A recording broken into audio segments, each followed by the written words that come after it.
What advice would you give to others who are considering starting a nonprofit as a second act?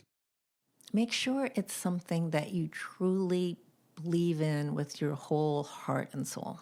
Starting anything is tough. It just is. But I would also say having the opportunity to marshal your skills and work to do something you feel that passionately about is such a gift.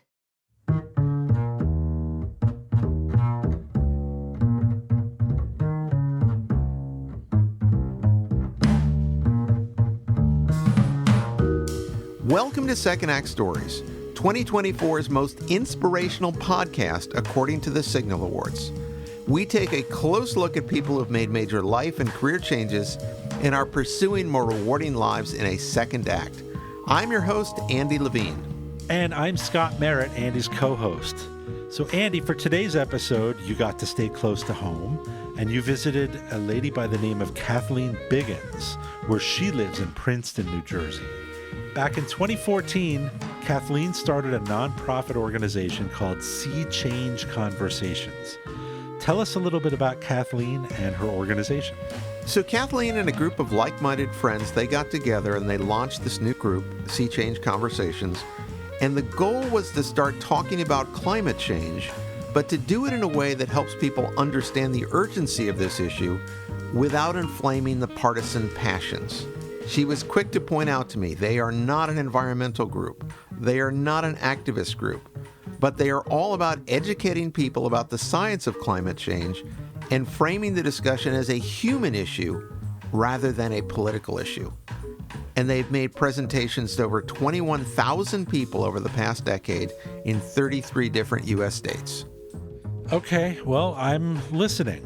So let's hear your conversation with Kathleen Biggins. So I grew up in New Orleans, which was a fabulous place to grow up. Beautiful and very iconic. I mean, there's no other place in the world quite like it. I was one of three daughters, and I always loved language. It was something that I always gravitated towards, writing short stories or trying to find ways to use language to bring things to life. So that's always been somewhat of a passion for me. Okay. Tell us about college and where you went to school, that kind of thing. I went to the University of Virginia. And Great school. It was a great school, but a funny tale in that, as I mentioned, I grew up in the Deep South, and my parents really wanted me to stay in the South. And so they made one rule, which was that I needed to stay south of the Mason-Dixon line for college in the hopes that I would not marry someone from the North, which, of course, is exactly what happened. Switch gears. Tell us about your work in communications. Right after college, I had the opportunity to travel abroad as a Rotary Scholar, which was phenomenal. And I went to Europe for a year. And when I came back, I realized that I wanted to be in New York. It's just, where else would you want to go after being abroad and seeing all those wonderful cities of Europe, and to start a career? That old adage of, if you can make it in New York, you can make it anywhere, was, of course, reverberating in my brain.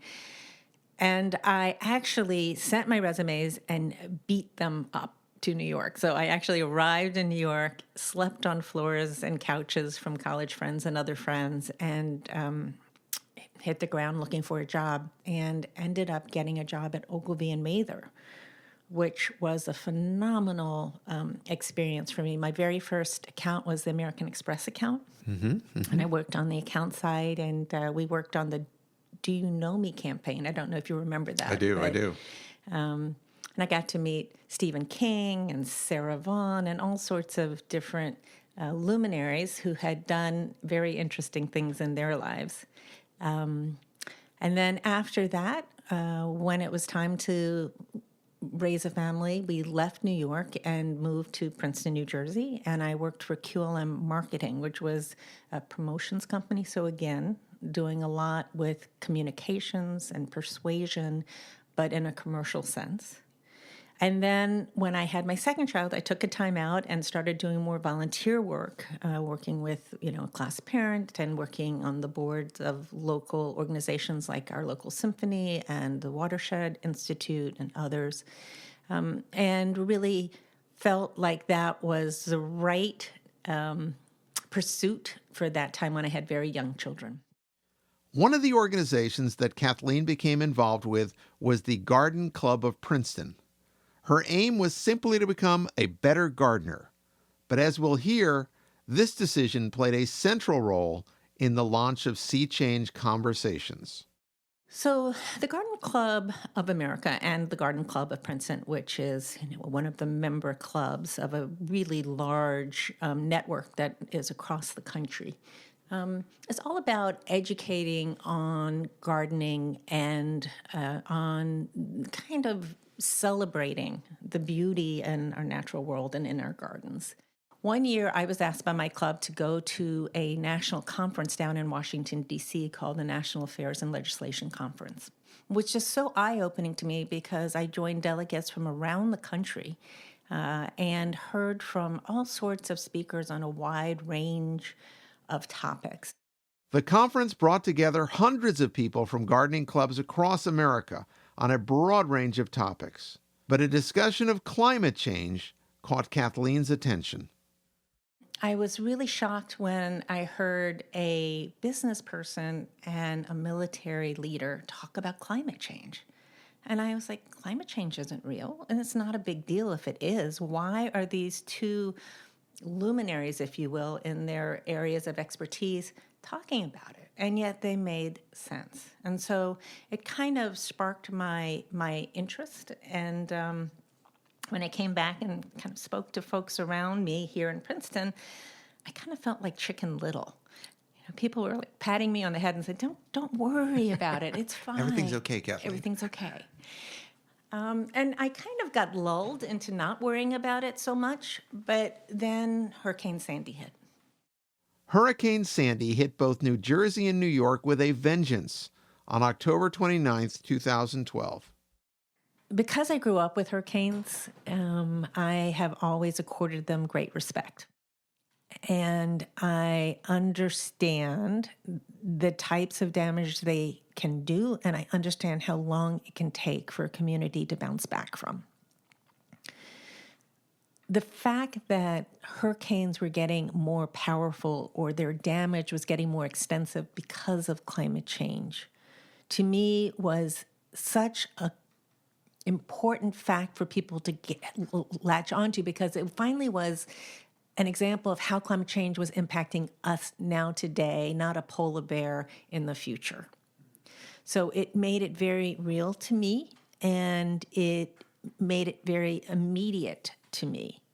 And then when I started to delve in, I heard from all these experts about how fast it was coming and how hard it will be to slow it down in the future. If we zig and zag too much, it slows us down too much, and we really will have a bigger price to pay than if we act more quickly. It just also gave me a real sense of urgency. Kathleen's initial focus was on her community in Princeton. So we had this really big problem that was a little bit hidden but was coming like a freight train. And we had people who were going to be harmed by it who honestly didn't want to know. So how do you address that? That sounds like a really big communications problem, doesn't it? And so we kind of thought about it that way. And I had some colleagues who attended that conference with me, and we just wondered if there was a way to wake up our home community of Princeton in a way that wouldn't turn people off, that would be nonpartisan enough, that would be translating the science in a way that people could understand readily and embrace, and then maybe share with others. And also to translate how climate change would impact them personally. So it wasn't something far off in time and even far off in space that would happen to polar bears, which was really the mindset at that time. And so we banded together and started something called Sea Change Conversations. Again, the conversations word, pulling people together and having conversations, not lecturing at them, And we started off by bringing in outside experts because that is what had educated us when we had heard them at the conference. And so we wanted to recreate that experience for business leaders and community leaders who probably were a bit skeptical about climate or didn't think it was a big deal, to give them a safe space to hear about it. And so I decided to try to write a PowerPoint that would explain to my own garden club and other people in my own community why they needed to pay attention now and what we could do about it. And that was the first time we developed the primer, or some call it the primer. And we presented it. They asked us to bring it to our national organization, Garden Club of America. And they said, would you open our conference, the next conference? Wow. And so we were the first presentation there because they said it set the table so well for other speakers that were coming in after us. Okay, so you opened the Garden Club of America meeting, and what was the reception? A standing ovation. Wow, that's awesome. It was incredible. And we were obviously worried because were a lot of people within this audience that probably were not buying into climate change. And a lot of people who felt that climate change was either overblown or an excuse for government overreach and not something that was for them to believe in. And that was hard, and we weren't sure what kind of reception we would get. But it was one of those points in your life that you'll never forget.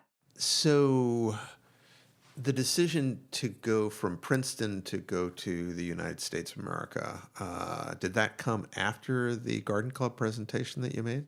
Yes, and before we came on air, you were talking about the fact that some people are real planners and some people are leapers. I am definitely a leaper. I am definitely a leaper because I didn't ever expect to go national with this. Again, originally, our drive was to wake up our own community. But when we had this opportunity, because the delegates who had heard us in Washington asked us to come to their towns and their clubs and help their members also understand this issue, we desperately want people to understand the real risk of climate change. We desperately want people to understand it's coming for their livelihoods, it's coming for their wallets, it's coming for the safety of their families, it's coming for the safety of our society at large.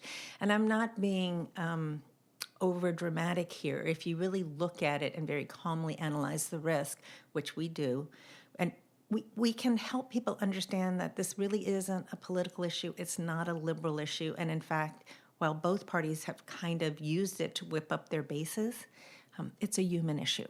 And so to have the Garden Club of America distribution channel was an amazing gift to us, and we leapt, as you would say, to bring this message as far and wide as we could. So after this presentation that you make, you just get a lot of requests. Hey, can you come to my club and talk about this and that sort of thing? When we get that invite, and again, it is through word of mouth, we don't advertise, and we've been now to 33 states and over 21,000 people. So it's all friends telling friends, mothers telling daughters, even men seeing us in an investment club and perhaps bringing us to their companies. So it's all through word of mouth. But what we're working hard to do is once we get an invite, is then expand it. So we might talk to the Rotary Club. We might talk to a Chamber of Commerce, might talk to an investment club, we might talk to a private school, we might talk to a church, so that when we get in, we might have 4 or 5 different events so that we really are reaching outside of just the garden club arena. And again, trying to reach people who might be a bit skeptical or unsure of the risk or feel like it could have been overhyped. So you're at this point, I keep going back to it, but I just from a personal perspective, it just seems like expanding this to a national level is a pretty heavy lift. And was there ever any point where you sort of said, am I really up for this? Is this a bigger challenge than I'm ready to take on at this stage in my life? Yes, in the middle of the night around 4 a.m. Often, often. You wake up and think, what am I doing here?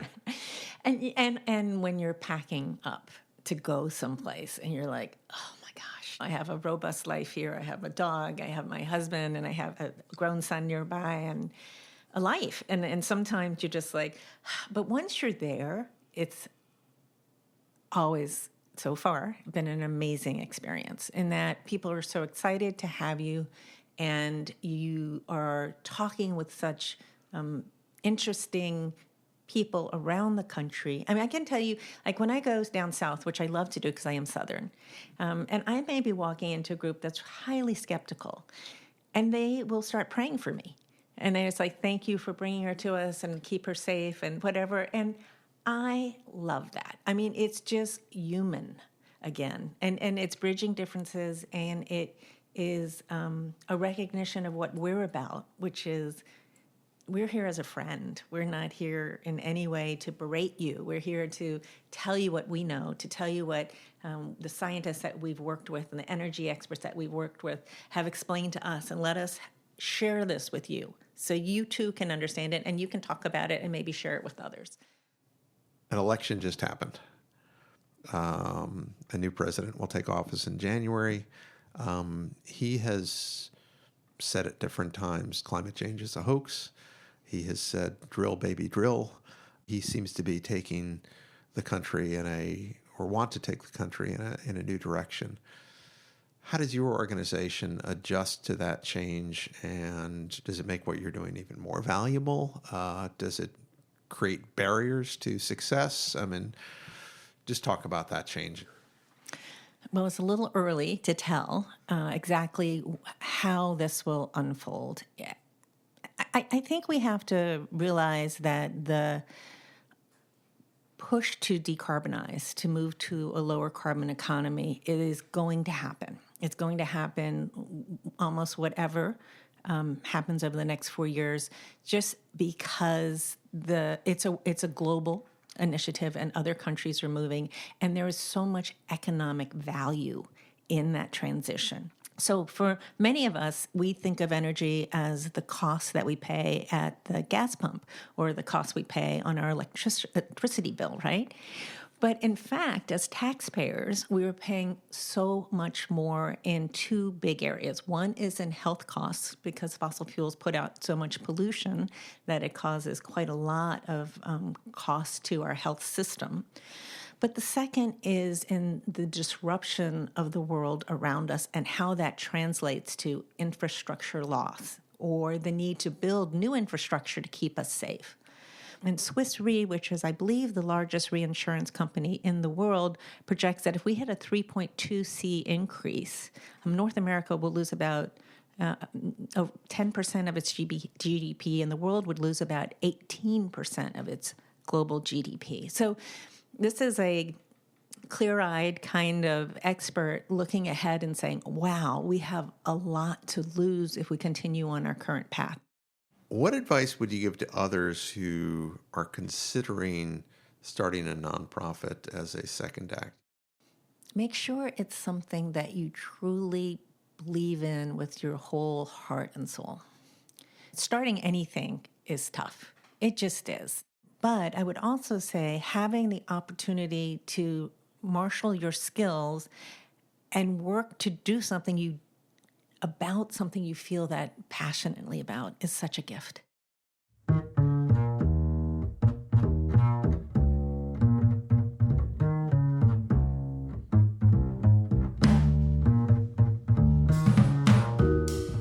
Andy, I just love this story. Kathleen's approach to helping to educate people about climate change is something that's completely different than anything any of us have ever seen. She really fits the model of ordinary people doing extraordinary things. Don't you think? I think that is a really good way to portray her and her organization, Sea Change Conversations.